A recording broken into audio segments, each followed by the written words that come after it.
Hey gamers, Retro Stitch Gaming here, back with another retro game review, and this time we are reviewing the classic ninja side-scrolling platformer Revenge of Shinobi for the Sega Mega Drive and Genesis. It was the first in the series for these systems, but it's a sequel to the original Shinobi alongside Shadow Dancer. It was released in 1989 and is arguably one of the best games on the system. Taking place 3 years after the first game, the criminal organisation Zed from the original game has since reformed and renamed themselves Neo-Zed. They take their revenge on the Abora ninja clan and you by killing your master and kidnapping your bride. You learn of Neo-Zed's plot from your dying master. You then decide to travel the world to gain revenge as well as trying to save your bride before it's too late. The game is a traditional side-scrolling platformer. You play as Joe Masashi, a ninja trained in ninjutsu. You perform normal attacks such as kicks, but can also throw shuriken to attack enemies from distance. You can also perform a somersault which maximises your jumping height and enables you to throw 8 shuriken at once whilst in mid-air. You also have 4 special ninjutsu techniques. Only one can be performed each level however, unless a ninjutsu item is picked up.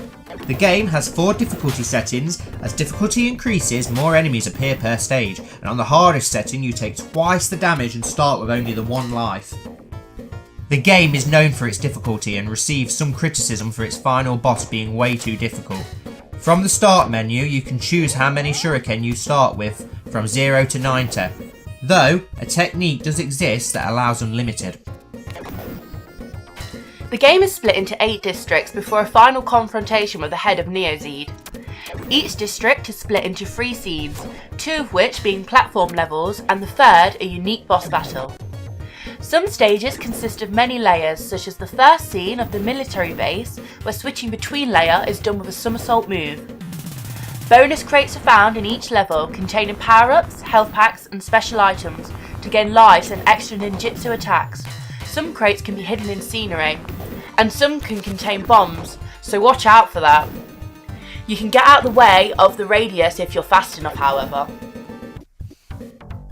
The game did have some copyright issues regarding certain enemies in the game who were based on cultural icons such as Rambo the Terminator, Spider-Man, Batman and even Godzilla. Batman and Spider-Man being impersonated by a shapeshifter who alters appearance after taking so much damage. Because of these issues, the game had at least 4 versions released in North America and Japan, with certain changes made to the enemies. The controls are pretty simple, as you'd expect. The D-pad to move and A, B and C are used for performing ninjutsu techniques, normal attacks and jumping respectively.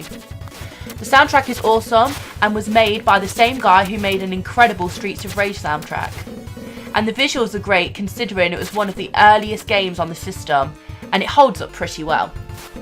Overall, we give this game an 8 out of 10. It's one of the system's best games with a decent amount of levels for a game this age. Like we said though, the game is extremely difficult, so don't expect an easy ride. It's definitely worth checking out though, and deserves a slot in every retro gamer's collection.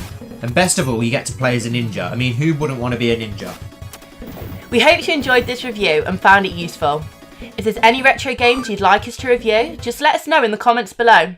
And if we've got it in our collection, we will review it. We plan on reviewing some newer games at some point as we aim to work our way through most of our collection. As always, we've been Retro Stitch Gaming. If you want to see more reviews or our top 10s or our Let's Plays, then why not subscribe to our channel for tons of gaming content almost daily. Thank you so much for watching and we'll see you next time.